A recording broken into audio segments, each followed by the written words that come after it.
Assalamualaikum warahmatullahi wabarakatuh. Berjumpa lagi bersama saya pada mata pelajaran fikih.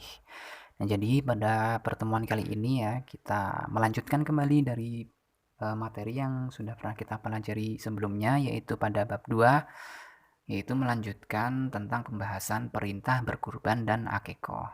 Nah, di sini kan pada pertemuan yang sebelumnya kita sudah membahas ya, sudah mempelajari tentang berkurban, dan pada pertemuan kali ini kita akan membahas tentang akikoh. Nah, langsung saja masuk ke pembahasan, dan saya menghimbau supaya adik-adik ketika mengikuti pelajaran saya atau menonton video yang sudah saya tampilkan atau saya upload, adik-adik juga membuka bukunya masing-masing supaya nanti adik-adik juga mengetahui selengkapnya materi yang saya berikan ini di bukunya masing-masing seperti itu. Jadi supaya nanti tidak terjadi miskomunikasi ketika kita belajar daring ini.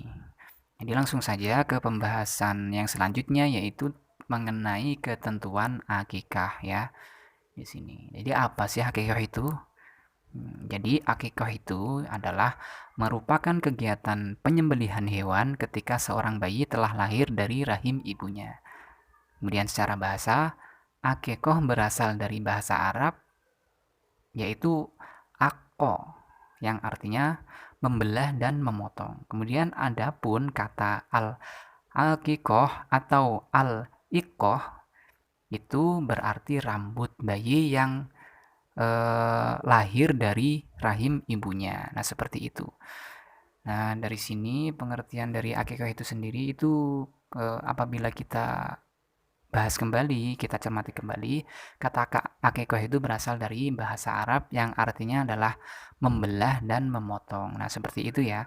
Terus kemudian secara detailnya atau secara bahasa, maksudnya di sini adalah pemahamannya, yaitu memotong rambut bayi yang telah lahir dari ibunya. Nah, seperti itu adalah pengertian dari akikah. Kemudian memasuki pembahasan yang selanjutnya, yaitu pengertian akikah secara istilah adalah menyembelih binatang ternak, yang di sini maksudnya adalah menyembelih binatang ternak berkenaan dengan kelahiran anak sebagai bukti rasa syukur kepada Allah Subhanahu wa taala dengan syarat tertentu. Nah, di sini apabila kita ambil dari secara istilahnya, yaitu akikah adalah penyembelihan hewan ternak ya yang dipersembahkan untuk rasa syukur kita ya, rasa syukur kita apabila kita itu sudah mempunyai bayi. Nah, seperti itu kurang lebihnya, itu seperti itu. Jadi penyembelihan hewan untuk rasa syukur kita ketika sudah mendapatkan nikmat, yaitu dengan lahirnya seorang, atau maksud saya di sini adalah dengan lahirnya seorang bayi. Nah, seperti itu. Ya, kurang lebihnya dari pembahasan atau pengertian akikah dari segi bahasa maupun istilah adalah seperti yang sudah saya sampaikan tadi. Kemudian pembahasan yang selanjutnya yaitu tentang hukum akikah. Jadi hukum akikah itu apa sih ya? Jadi jumhur ulama, ini adalah kebanyakan para ulama atau keseluruhan para ulama, yaitu bersepakat tentang hukum penyembelihan akikah ini adalah sunnah muakkad, yaitu sunnah yang sangat dianjurkan sekali pelaksanaannya. Nah, itu adalah hukum dari akikah. Kemudian kapan sih waktu pelaksanaan akikah itu? Ya, waktu pelaksanaan akikah itu adalah paling utama pelaksanaannya adalah ketika hari ke-7 setelah lahirnya bayi. Atau bisa juga ke-14, maksudnya di sini hari ke-14, atau bisa juga hari yang ke-21 setelah kelahiran bayi tersebut. Nah, hal ini berdasarkan hadis Rasulullah Shallallahu Alaihi Wasallam yang artinya akikah itu disembelih pada hari ke-7 dan hari 14 atau ke-21. Nah, ini adalah menunjukkan bahwasanya Rasulullah Shallallahu Alaihi Wasallam itu menyampaikan bahwasanya itu akikah itu sangat disunahkan sekali, atau disebut juga dengan sunnah muakkad. Dan terus pembahasan yang selanjutnya mengenai ketentuan hewan akikah, yaitu jenis dan syarat binatang yang sah untuk diakikahkan itu tidak berbeda dengan syarat binatang untuk kurban, yaitu tidak cacat dan cukup umur. Dan binatang untuk akikah berupa kambing atau domba.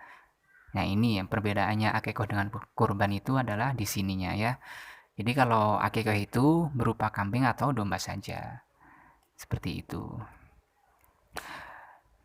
Dan dalam berkurban, hewan yang digunakan dapat bervariasi. Nah, ini perbedaannya antara akikoh dan kurban. Jadi kalau kurban itu bisa binatangnya itu banyak sekali, tetapi kalau akikoh itu disunahkan atau disyariatkan cukup domba atau kambing saja. Dan apabila di sini yang daging kurban atau hewan yang dikurbankan itu variasinya, yaitu yang pertama bisa menggunakan domba, kambing, sapi, kerbau, dan unta. Namun dalam akikoh ditentukan jumlahnya. Jadi tidak hanya satu saja ya. Jadi kalau di dalam kurban itu pembagiannya sangat banyak sekali. Tetapi kalau di akikoh itu jumlahnya cuma dua saja, yaitu kambing dan domba. Nah di situ. Kemudian apabila di sini eh, seseorang itu mendapatkan anak laki-laki, maka hewan yang dikurbankan itu 2 ekor kambing atau 2 ekor domba.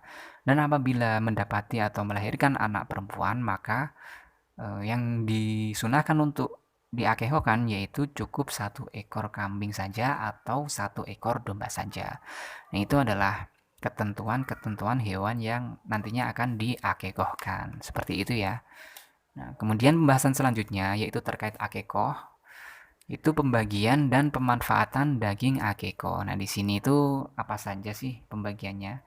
Yang pertama yaitu sepertiga bagian untuk dimakan orang yang berakekoh dan keluarganya. Dan yang kedua, sepertiga untuk disedekahkan kepada fakir miskin.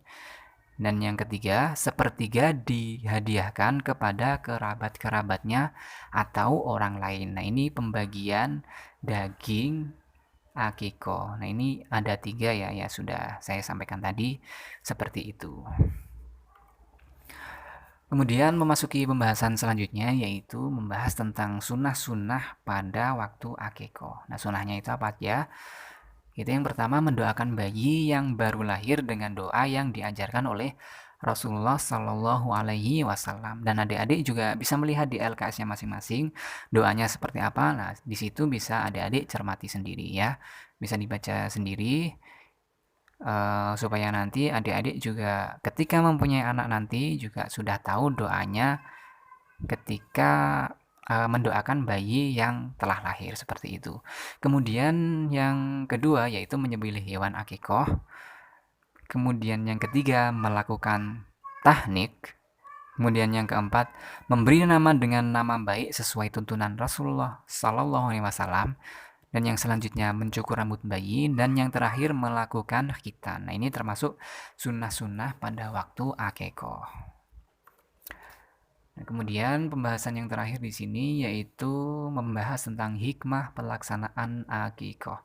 Jadi yang pertama yaitu akikoh merupakan sarana mendekatkan anak kepada Allah Subhanahu wa taala sejak masa awal menghirup udara kehidupan.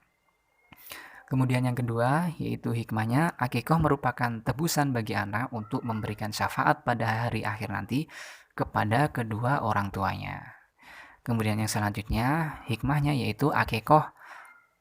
Akikoh, anak mengukuhkan tali persaudaraan dan kecintaan antar warga masyarakat dengan berkumpul di satu tempat dalam menyambut kehadiran anak yang baru lahir. Dan yang terakhir, akikoh merupakan sarana yang dapat merealisasikan prinsip keadilan sosial dan menghapus gejala kemiskinan di masyarakatnya. Itu adalah termasuk hikmah pelaksanaan akikoh. Jadi pertemuan pada hari ini yang sudah kita dapat dari bab tentang akikoh ini yaitu yang pertama kita sudah mengetahui apa itu pengertian akikoh secara bahasa dan istilah. Terus kita juga sudah mengetahui hewan yang di situ digunakan untuk akikoh. Kita juga sudah mengetahui pembagian daging akikoh itu berapa saja. Dan yang selanjutnya kita juga sudah mengetahui sunnah-sunnah akikoh itu apa saja. Dan yang terakhir kita juga sudah mengetahui hikmah pelaksanaan akikoh. Nah, mudah-mudahan materi yang bisa saya sampaikan bisa bermanfaat buat adik-adik. Sekian bagi saya. Wassalamualaikum warahmatullahi wabarakatuh.